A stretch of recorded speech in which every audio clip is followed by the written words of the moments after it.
Be sure also to keep one eye closed at least a good portion of the time.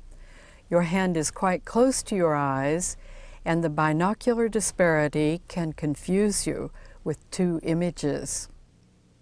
When you come to parts that impose their names on you, fingernails for example, try to escape the words.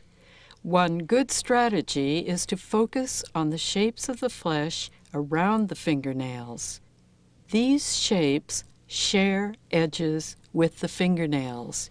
Therefore, if you draw the shapes around the nails, you will have also drawn the edges of the fingernails, but you'll get both right. In fact, if mental conflict sets in over any part of the drawing, move to the next adjacent space or shape, remembering the shared edge concept. Then later return with new eyes to the part that seemed difficult. See that streak of light there on the thumb? Erase that shape.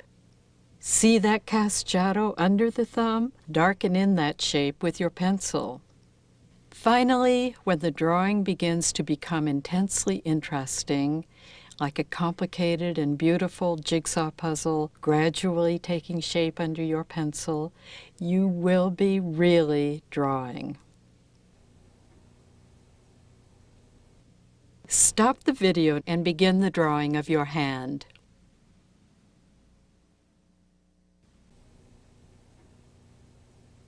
You have just finished your first real drawing, and I feel confident that you are pleased with the results. The miracle of drawing is that because you drew what you saw on the flat picture plane, your drawing appears authentically three-dimensional. Let's look at our two students' beautiful drawings. First is Laura's drawing. She is so young that her hands are very smooth, probably harder to draw than older hands with lots of wrinkles. But because Laura paid close attention to the exact slight undulations of the edges, her drawing is very convincingly three-dimensional. Notice that by close observation only of the edges, spaces, lights, and shadows, Laura's drawing also expresses the tension required of the muscles, tendons, and bones to hold that position. Mark's drawing is quite dramatic. The area where the thumb meets the palm is especially well drawn. You can almost feel the thickness of the palm, and the spaces between the fingers are very effective. Before we move on to the next step, think back on your mental state during the drawing of your hand. Did you lose track of time? Did the drawing at some point become interesting, even fascinating? Were you able to escape language while you were drawing? I hope you're learning to make an easy mental shift to R mode. In the next lesson, we'll take a closer look at the second skill of drawing, negative spaces.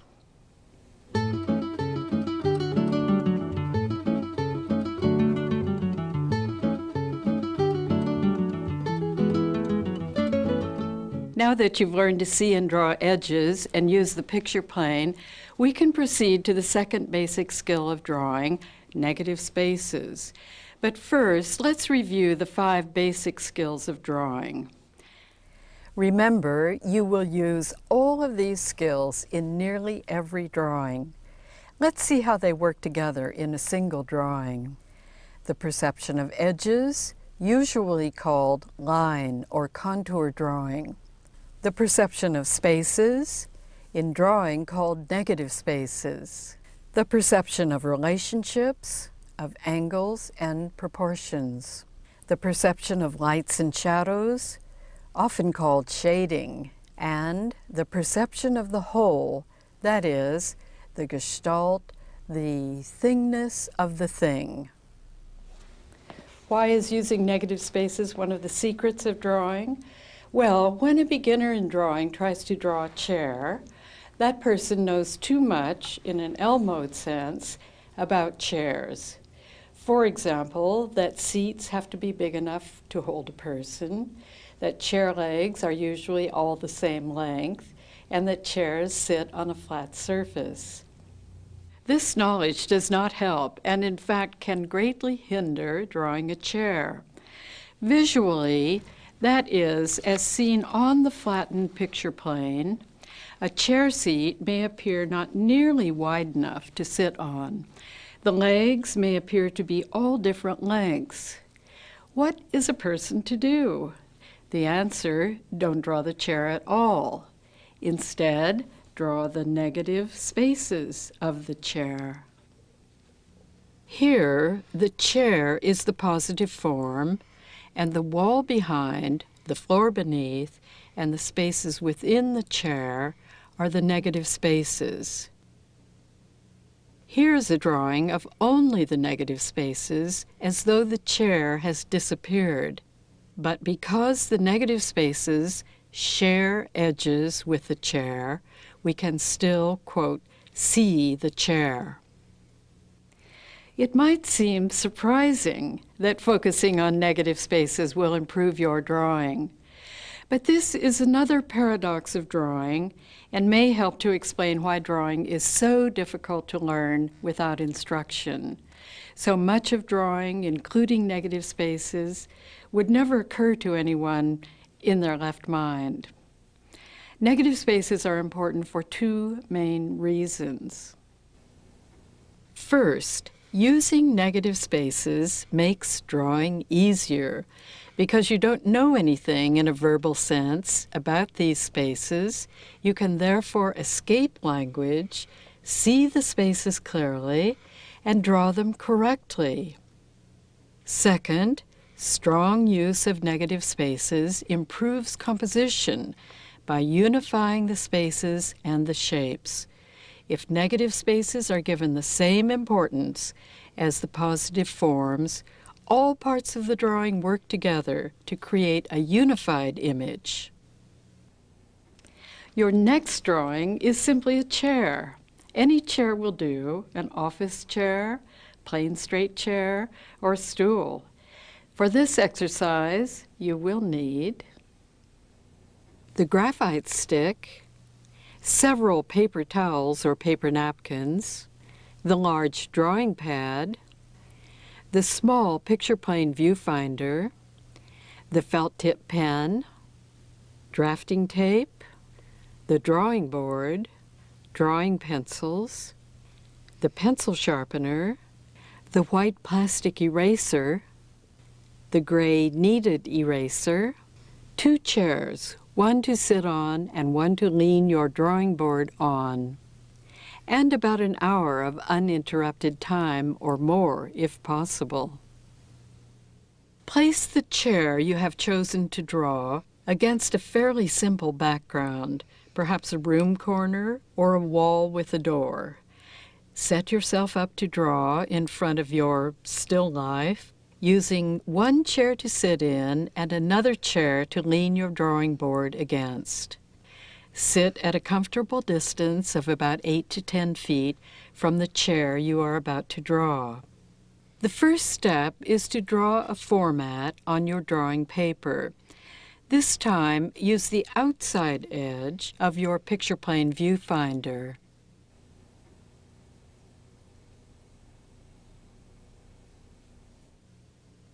Next, tone your paper with your graphite stick. Then, lightly draw the horizontal and vertical crosshairs on your toned paper. Hold the viewfinder in front of your face, close one eye, and moving the viewfinder forward or backward, frame the chair in a composition that you like. If you wish, the chair can nearly touch the format so that it pretty much fills up the space. Hold the viewfinder very still. Now, focus on a single negative space defined by the chair, perhaps the space between 2 back slats. With one eye closed, focus on that particular negative space. We'll call that your basic unit. Keep your eye fastened on your basic unit until it pops into focus as a shape. This always takes a moment, perhaps it's Elmo's protesting time. Next, use your felt tip marker to draw your basic unit on the picture plane. The next step is to transfer your basic unit to the paper you have toned, using your crosshairs to place it and size it correctly. In this drawing, you will need to scale up your basic unit because your toned format is larger than the viewfinder opening. Scaling up is not difficult, however, because both formats are the same proportion width to length. Watch as I make the transfer. Looking at your basic unit on the picture plane, say to yourself, relative to the crosshairs, where is that edge? How far over from that side? From the crosshair? From the bottom? If there are angles, assess them relative to the crosshairs. These approximations will help you transfer your basic unit with surprising accuracy to your tone paper. Once that first shape is drawn, all else follows with the beautiful logic of drawing. Remember to focus only on the shapes of the negative spaces, moving from space to adjacent space. Try also to avoid talking to yourself or questioning why things are the way they are. Draw just what you see. Remember that by drawing the edges of the spaces, you are also drawing the edges of the chair. These are shared edges.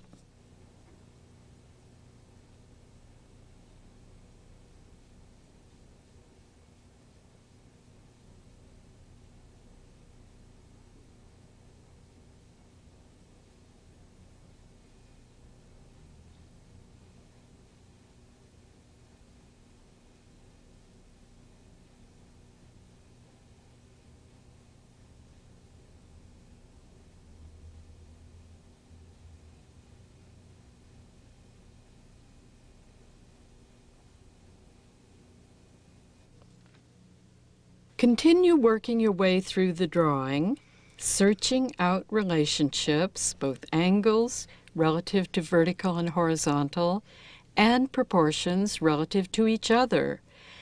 If you talk to yourself at all during the drawing, use only the language of relationships. How wide is this space compared to my basic unit?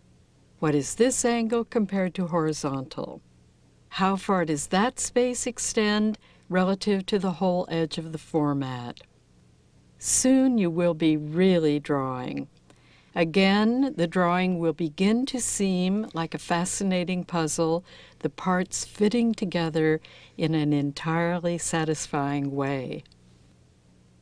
After drawing the spaces of the chair, you may want to, quote, work up the drawing a bit by using your eraser to remove the tone in some areas, perhaps erasing the negative spaces and leaving the chair in tone. Or you could erase the chair, leaving the negative spaces in tone.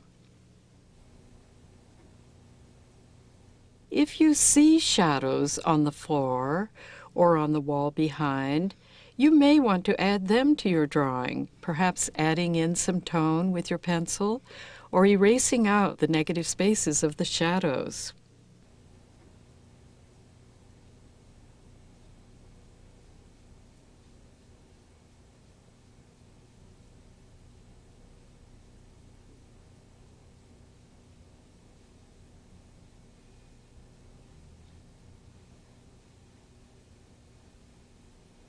Stop the video and begin your negative space drawing.